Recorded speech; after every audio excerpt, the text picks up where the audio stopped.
आइए जानते हैं आज की कुछ अंतर्राष्ट्रीय खबरों को। पहले एक नजर आज की हेडलाइंस पर।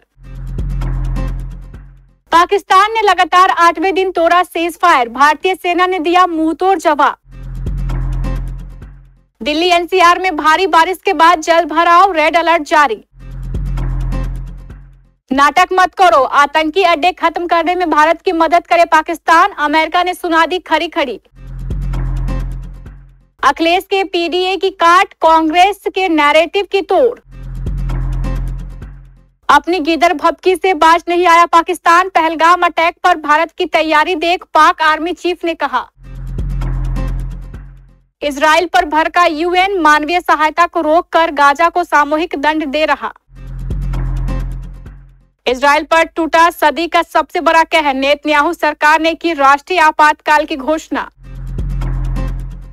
वीराना की जैस्मीन से द भूतनी की मोहब्बत तक, जब चुड़ैल बन पर्दे पर आई बॉलीवुड की ये एक्ट्रेस। हर व्यक्ति पर प्रतिबंध, पाकिस्तानी स्टार्स पर लगे बैन पर सुनील शेट्टी ने तोड़ी चुप्पी। और मुंबई ने जीत के साथ प्लेऑफ में रखा एक कदम, राजस्थान हुई रेस से बाहर। पहलगाम में आतंकी हमले के बाद से नियंत्रण रेखा पर तनाव बढ़ गया है। पाकिस्तान बार बार सीज फायर का उल्लंघन कर रहा है। पाकिस्तान ने लाइन ऑफ कंट्रोल पर लगातार 8वें दिन सीज फायर का उल्लंघन किया। 1 और 2 मई की दरमियानी रात में पाकिस्तानी सेना ने केंद्र शासित प्रदेश जम्मू और कश्मीर के कुपवाड़ा, बारामूला, पुंछ, नौशेरा और अखनूर क्षेत्रों के सामने नियंत्रण रेखा के पास चौकियों से बिना उकसावे के छोटे हथियारों से गोलीबारी की। भारतीय सेना के जवानों ने पाकिस्तान के इस नापाक करतूत के खिलाफ संतुलित और अनुपातिक तरीके से करारा जवाब दिया है। इससे पहले 30 अप्रैल और 1 मई की दरमियानी रात को पाकिस्तानी सेना की चौकियों ने जम्मू कश्मीर के कुपवाड़ा, उड़ी और अखनूर के सामने नियंत्रण रेखा के पास बिना उकसावे के छोटे हथियारों से गोलीबारी की थी। पाकिस्तान की हरकत के बाद इंडियन आर्मी ने ताबड़तोड़ जवाब दिया था। दिल्ली एनसीआर में शुक्रवार की सुबह मौसम ने करवट ली है। तेज हवाओं और गरज के साथ भारी बारिश हो रही है। इससे कई इलाकों में जलजमाव हो गया है। बिजली की गड़गड़ाहट के बीच भारी बारिश का दौर जारी है।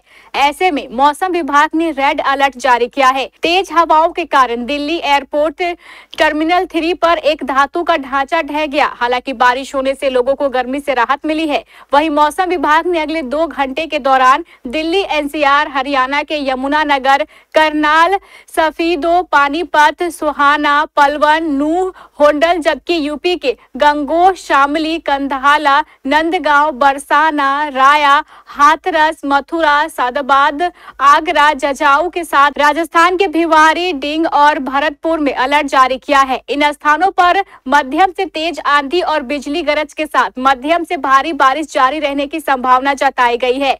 इस दौरान 40 से 90 किलोमीटर प्रति घंटे की रफ्तार से हवाएं चल सकती हैं। पहलगाम आतंकी हमले के बाद भारत की जवाबी सैन्य कार्रवाई के डर से पाकिस्तान, अमेरिका, तुर्की, चीन जैसे देशों से गुहार लगा रहा है कि वो भारत को गुस्सा शांत करने को कहे। लेकिन अमेरिका ने उसे ही कड़वी नसीहत दी है। उसने पाकिस्तान से आतंकी ठिकानों को ध्वस्त करने और आतंकवाद के आकाओं के खिलाफ एक्शन में भारत के साथ सहयोग करने को कहा है।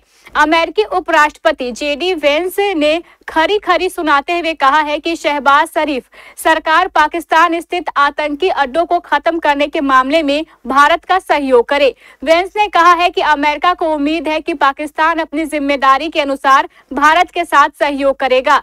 अमेरिका उम्मीद करता है कि पाकिस्तान उसके देश में पनाह लेने वाले आतंकियों को खोज निकालने में भारत की मदद करेगा। साथ ही यह आशा जताई है कि कश्मीर के पहलगाम आतंकी हमले के जवाब में भारत की जवाबी कार्रवाई से कोई बड़ा क्षेत्रीय संघर्ष पैदा नहीं होगा।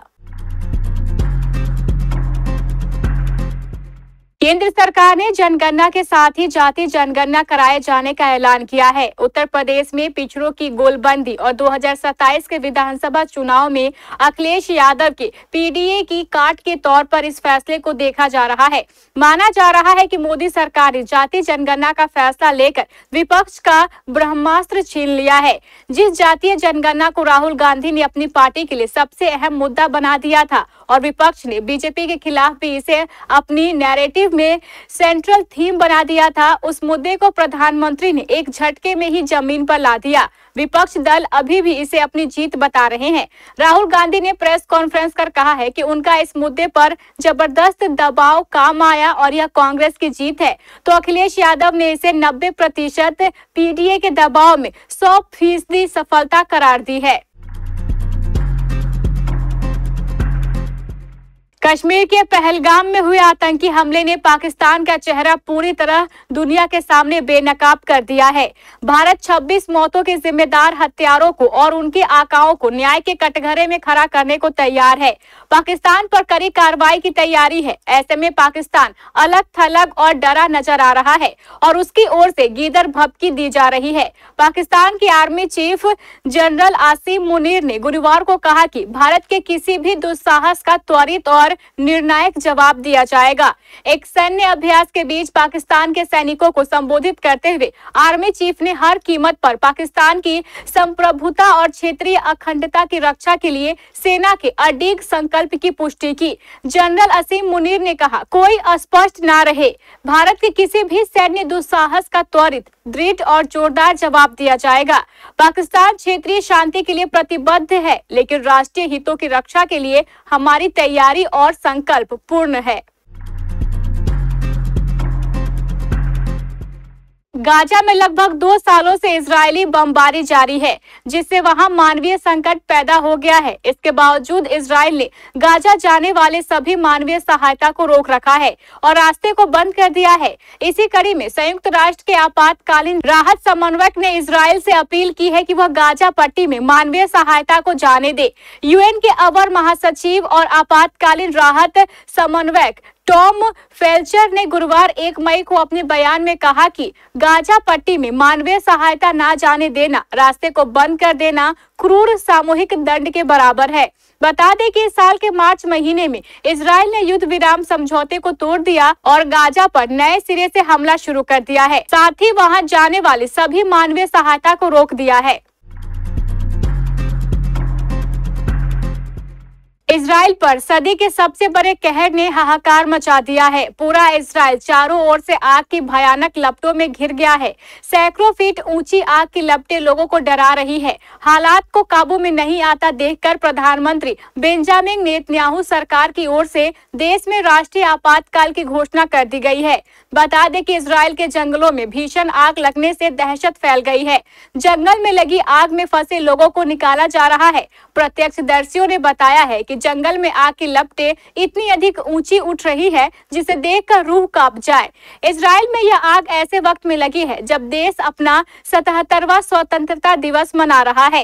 इजराइल के जंगलों में लगी यह आग धीरे धीरे खेतों तक पहुंच गई है। इससे बड़े नुकसान का खतरा लगातार बढ़ता जा रहा है। हालांकि अग्निशमन कर्मियों ने देश के 2 प्रमुख शहरों को जोड़ने वाली मुख्य सड़क को सफलतापूर्वक खोल दिया है, जो इसकी चपेट में आ गई थी। संजय दत्त, पलक तिवारी और Sunny Singh starrer horror comedy film the Bhootni सिनेमाघरों में रिलीज हो चुकी है। फिल्म में मौनी रॉय चुड़ैल की भूमिका में है। मौनी कोई पहली बार भूतनी नहीं बनी है, इससे पहले भी वह ब्रह्मास्त्र में डायन बनी थी। मौनी के अलावा बॉलीवुड की कई अभिनेत्रियां हैं जो चुड़ैल बन दर्शकों को डरा चुकी हैं। हॉरर कॉमेडी फिल्म द भूतनी 1 मई यानी कल सिनेमाघरों में रिलीज हो चुकी है।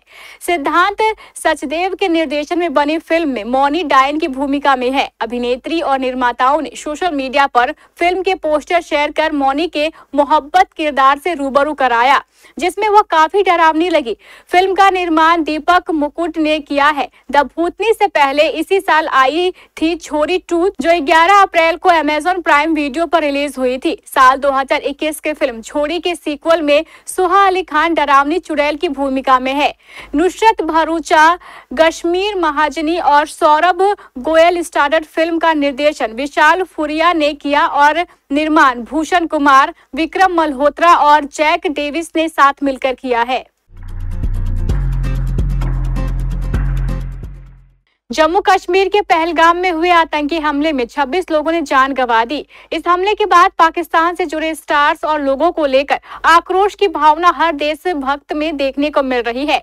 हाल ही में पाकिस्तानी अभिनेता फवाद खान की अबीर गुलाल फिल्म पर बैन लगाने की मांग उठी। इसके बाद फिल्म पर भारत में प्रतिबंध लगा दिया गया। वानी कपूर के साथ फवाद खान की यह फिल्म भारत में रिलीज नहीं होगी। इसके बाद सरकार ने पाकिस्तानी एक्ट्रेस हानिया आमिर समेत अन्य सेलेब्स के इंस्टाग्राम को भारत से हटा दिया। इसका मतलब यह है कि यहाँ के लोग उनके अकाउंट को नहीं देख पाएंगे। समाचार एजेंसी पीटीआई से बातचीत में सुनील शेट्टी ने कहा है कि हमारे देश की शांति को भंग करने और निर्दोष लोगों को मारने की सजा रचने वाले हर एक व्यक्ति पर बैन लगाना चाहिए। क्रिकेट, फिल्में, हर चीज पर प्रतिबंध लगा देना चाहिए। सबसे पहले जो गलत हुआ उसे ठीक करे, इसके बाद अपने आप पर सब कुछ सही हो जाएगा। हम ऐसी जगह से आने वाले लोग हैं जहां हम धर्म को कर्म और सेवा कहते हैं। आईपीएल 2025 के 50वें मुकाबले में मुंबई इंडियंस ने राजस्थान रॉयल्स को 100 रनों से रौंद दिया और सीजन की लगातार छठी जीत दर्ज की। मुंबई इंडियंस की सीजन की शुरुआत अच्छी नहीं रही थी और वो एक समय अंक तालिका में 9वें स्थान पर तक पहुंच गई थी, लेकिन फिर हार्दिक पांड्या एंड कंपनी ने दमदार वापसी की। मुंबई इंडियंस अब आईपीएल में अंक तालिका में पहले स्थान पर पहुंच गई है। मुंबई की अब 14 अंक है और उसका रन रेट काफी बेहतर है। दूसरी तरफ राजस्थान रॉयल्स आईपीएल 2025 में प्लेऑफ की रेस से बाहर हो गई। बुधवार को चेन्नई सुपर किंग्स आईपीएल 2025 के प्लेऑफ की रेस से बाहर हुई तो गुरुवार को राजस्थान रॉयल्स करो या मरो मुकाबले में हार गई और प्लेऑफ की रेस से बाहर हो गई। प्लेऑफ में अंक तालिका में टॉप 4 में रहने वाली टीमें जगह बनाएंगी। अभी लीग स्टेज के 20 मुकाबले बाकी हैं, लेकिन अभी भी रेस में 8 टीमें हैं। राजस्थान के 11 मैचों में 3 जीत और 8 हार है और उसके सिर्फ 6 अंक हैं।